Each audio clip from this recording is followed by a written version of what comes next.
ओम शांति। आज 5 जून 2023 बाबा के मधुर महावाक्य प्रातः मूल्य। ओम शांति। बाप दादा मधुबन। बोले बाबा, मीठे बच्चे, इस समय तुम सबकी वानप्रस्थ अवस्था है, तुम्हें वाणी से परे अब वापस घर चलना है, इसलिए बाप को याद करो। आज का प्रश्न है, 21 जन्म सुख मिलने का आधार क्या है? उत्तर, 63 जन्मों की भक्ति। जिन्होंने पहले पहले सतो प्रधान भक्ति की है, अर्थात जो पुराने अनेक जन्म के भक्त हैं, वही अब ज्ञान लेते हैं। उन्हें ही 21 जन्मों का सुख प्राप्त होता है। अभी तुम्हारा भक्ति का पाठ पूरा हुआ, भगवान तुम्हें भक्ति का फल देने आए हैं। भक्त भगवान नहीं हो सकते। आज का गीत, माता ओ माता तू है सबकी भाग्य विधाता। ओम शांति। बच्चों ने माता की महिमा सुनी। अब माता को तो भगवान नहीं कहा जा सकता, क्योंकि भगवान को तो पिता कहा जाता है, परम पिता। अब पिता है तो माता भी जरूर है। माता को बहुत मानने वाले हैं।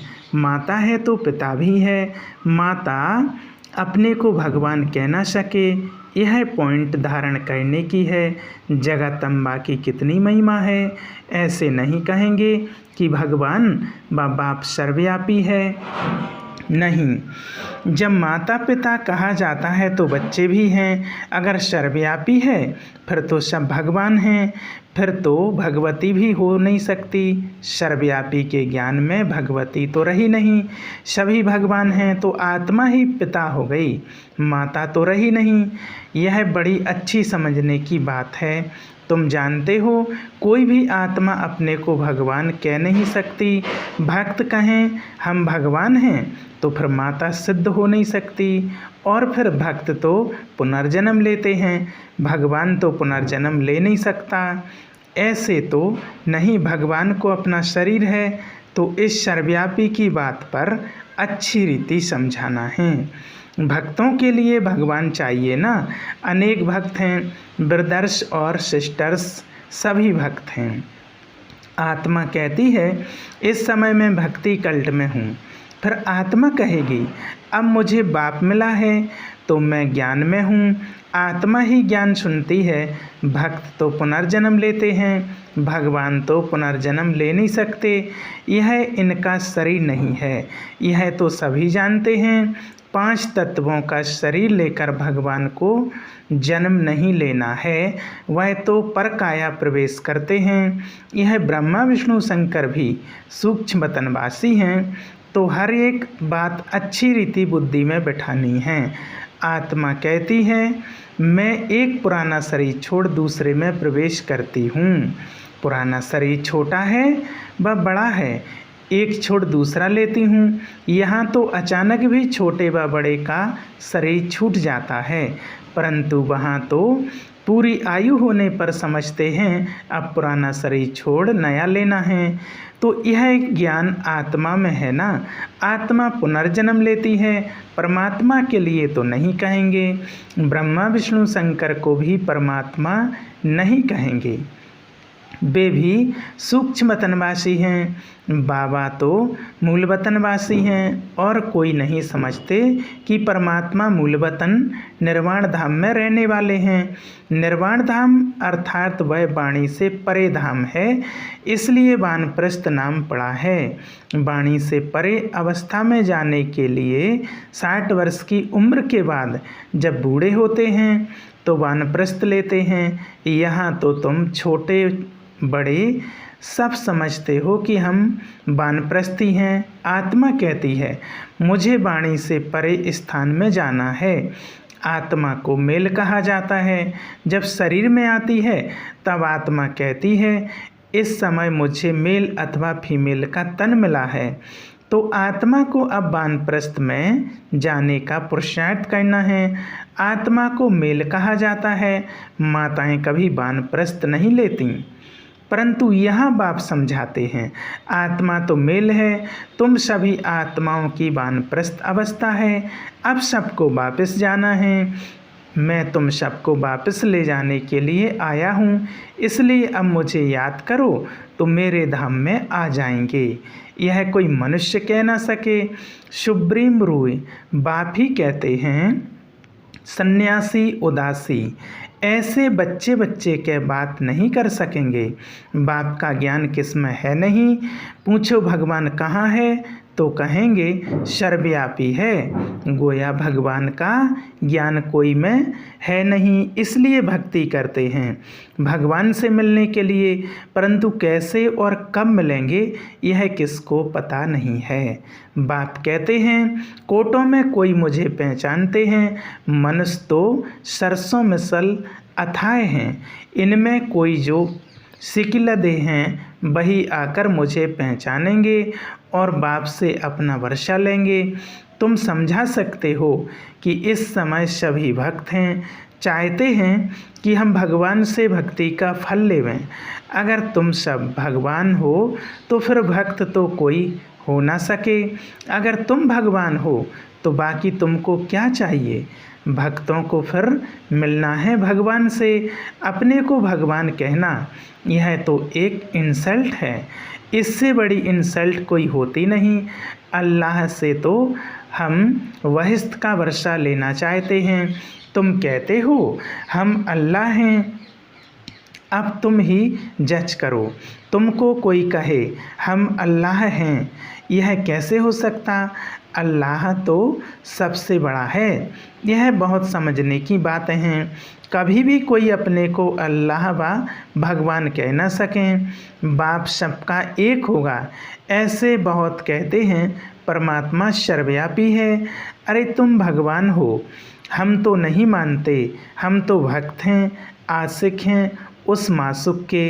एक परमात्मा को ही पतित पावन कहा जाता है। तुम समझा सकते हो कि तुम्हारे बड़े तो कहते हैं रचयिता और रचना बेअंत है, तुम फिर अपने को रचयिता कैसे कहते हो। बीज बेअंत हो नहीं सकता, झाड़ को बेअंत कहते हैं। इतने पत्ते आदि गिन नहीं सकते। एक बीज से कितनी टालियाँ पत्ते आदि निकलते हैं। तुम हो चैतन्य, बोलते चालते हो। सबसे बड़ी महिमा मनुष्य की होती है। बाप कहते हैं, मैं आकर बच्चों को सारे ड्रामा का राज्य समझाता हूँ। यह बना बनाया ड्रामा है ना, ड्रामा के ऊपर चलते रहना है। तुम बाप के बच्चे स्वदर्शन चक्रधारी बनते हो परमपिता परमात्मा द्वारा, क्योंकि वह भी स्वदर्शन चक्रधारी है। तुम आत्माओं को बैठ आप समान बनाते हैं। तुम सृष्टि के आदि मध्य अंत को जानते हो। तुम नई दुनिया के लिए, नए धर्म की स्थापना के लिए नई बातें सुनते हो। परमपिता परमात्मा से जो सृष्टि को भी पावन बनाते हैं, तुमको भी नया बनाते हैं। नई सृष्टि में फिर नया जमाना स्वर्ग का होगा। अभी तो नरक का ज़माना है। तुम नरक के ज़माने में हो। अभी परमपिता परमात्मा ही आकर तुमको स्वदर्शन चक्रधारी बनाते हैं। यह हर एक बातें नई हैं, धारण करने लायक हैं, परंतु धारणा सभी को नहीं होती। धारणा होने से खुशी का नशा रहता है। ग्रस्त व्यवहार में रहते इसी नशे में रहना है। स्त्री अथवा पुरुष हर एक को स्वदर्शन चक्रधारी यहाँ ही बनना है। बाकी भुजाएं तो हर एक को दो ही हैं। मनुष्य को 84 जन्म लेते हैं, उनको 4 भुजाएं तो हो नहीं सकती। तुम ऐसे कभी नहीं सुनेंगे कि शंकर को 100 या 1000 भुजाएं हैं। ब्रह्मा को भुजाएं दिखाई हैं। 4 भुजा वाले ब्रह्मा के पास गया, 1000 भुजा वाले के पास गया।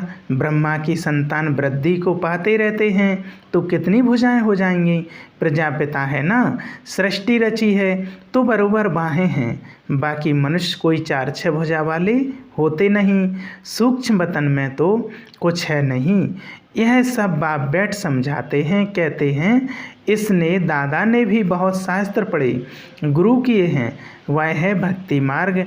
तुम्हारा भक्ति का पाठ पूरा हुआ, तुम ऑलराउंडर हो। शुरू से लेकर तुमने सबसे जास्ती भक्ति की है। भक्त तो इस समय बहुत हैं, तुम तो थोड़े बच्चे हो। बाबा कहते हैं मैं तुमको साक्षात्कार कराता हूँ। कई भक्त याद करते हैं, उनको भी साक्षात्कार कराता हूँ। तुमने ही सतो प्रधान भक्ति की है तो जरूर तुमने ही जास्ती जन्म लिए हैं।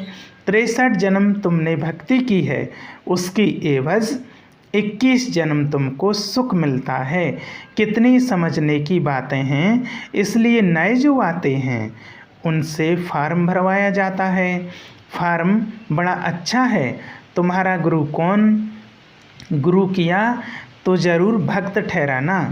तुम ही भगवान हो तो गुरु क्यों किया? भगवान को गुरु कैसे बनाएगा? भक्त भगवान से मिलने के लिए गुरु करेंगे। तुम भगवान खुद ही हो, बाकी गुरु से क्या बनेंगे? बड़ा युक्ति से, रमजबाजी से समझाना है। रोज़ नई नई बातें समझाते हैं। मल्ल युद्ध में बड़ा युक्ति से लड़ते हैं। कहाँ से फलाने को अंगूरी लगाऊं, तीर मारूं।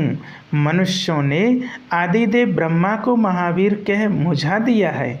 कोई महावीर को हनुमान कहते, कोई हनुमान ने महावीरता दिखाई है। कहाँ वह महावीर? फिर उनका नाम पवनपुत्र रखा है। आदिदेव तो ब्रह्मा हैं और मनुष्य हैं, जगदम्बा भी मनुष्य हैं। इतनी भुजाएं आदि कहाँ हैं? माता को इतनी भुजाएं हो तो हमको भी होनी चाहिए। वंडरफुल बातें हैं, ऐसे नहीं। सभी धारण कर ज्ञान के उस नशे में रहते हैं, नंबरवार हैं। उन सत्संग में कोई ऐसी बात नहीं रहती है। यह तो स्कूल है, नंबरवार बच्चे हैं। कोई को माया का तूफान आया और यह गिरा, इसलिए ब्राह्मणों की माला नहीं बन सकती। फाइनल जब बनेंगे तो उसको रुद्र माला कहेंगे। तुम रुद्र शिव बाबा की संतान हो। रुद्र यज्ञ रचते हैं तो रुद्र का चित्र बड़ा बनाते हैं, बाकी छोटे छोटे सालिग्राम बनाकर पूजा करते हैं। बाप बैठ गुह बातें सुनाते हैं। जो सर्विसेबल बच्चे होंगे उनको अच्छी रीति धारणा होगी और समझा सकेंगे। यह तो बड़ा सहज है। हम आत्मा हैं कहते हैं, ब्रदरहुड हैं। आत्माएं सब भाई भाई हैं। भाई भाई कह फिर आपस में लड़ते हैं। जब कहते हो ब्रदरहुड हैं, फिर फादरहुड कैसे कहते हो? सब ईश्वर कैसे कहते हो? सब भगवान भाई भाई कैसे हो सकते हैं? वह तो सब आत्माओं का बेहद का बाप है। कितनी सहज बातें हैं। तुम जानते हो ब्रह्मा द्वारा नई दुनिया की स्थापना होती है, फिर आहिस्ते आहिस्ते बढ़ती है। 1 से 2, 2 से 4 होते हैं। ऐसे वृद्धि को पाते रहते हैं। बरोबर प्रजापिता ब्रह्मा है तो जरूर नई सृष्टि रचता होगा ना। जगत पिता वह है रचने वाला, तुमको रचा है। प्रजापिता ब्रह्मा द्वारा नई प्रजा की रचना रचते हैं, अर्थात पुरानी को नया बनाते हैं। मनुष्य फिर समझते हैं सागर में पीपल के पत्ते पर आया। अच्छा, उसको फिर किसने रचा? यह बाप बैठ समझाते हैं कि नई प्रजा कैसे रचते हैं। वहाँ स्वर्ग में गर्भ में जैसे कि क्षीर सागर में आराम से बैठे हैं। उस समय कोई ज्ञान नहीं रहता। शास्त्रों में तो कैसी बातें लिख दी हैं। प्रलय भी बड़ी और छोटी दिखाते हैं। वह कहते हैं प्रलय होती है, बाप कहते हैं प्रलय कभी होती नहीं। मैं आता हूँ ब्रह्मा द्वारा भारत को पतित से पावन बनाने। पतित दुनिया में मुझे आना पड़ता है। तुम जानते हो कल्प कल्प हम बच्चे बाप द्वारा भारत को पतित से पावन बनाते हैं। एक एक को भूं भूं करते हैं। सभ्यकारी पतित हैं, बाप है पतित पावन। उन द्वारा हम भी खुदाई खिदमतगार बनते हैं। हम भी पावन बनते हैं और बनाते हैं। अच्छा, माता पिता बाप दादा का मीठे मीठे सिकलदे बच्चों प्रति याद प्यार और गुड मॉर्निंग। रूहानी बाप की रूहानी बच्चों को नमस्ते। हम रूहानी बच्चों की रूहानी बाप दादा को याद प्यार और गुड मॉर्निंग नमस्ते। शुक्रिया बाबा। धारणा के लिए मुख्य सार। पहला पॉइंट, इस बने बनाए ड्रामा पर चलते रहना है। ज्ञान का सिमरण कर स्वदर्शन चक्रधारी बनना है, सदा खुशी में रहना है। दूसरा पॉइंट, भक्तों को भगवान का सत्य परिचय देना है, भटकने से छुड़ाना है। ब्रह्मा की मददगार भुजा बन खुदाई खिदमतगार बनना है। वरदान आज का, अपने शुभ भावना के संकल्प से हर आत्मा में उत्साह भरने वाले सच्चे सेवाधारी भव। आप बच्चों की शुभ भावना है कि हर आत्मा बाप से प्राप्ति की अंजलि ले लेवे।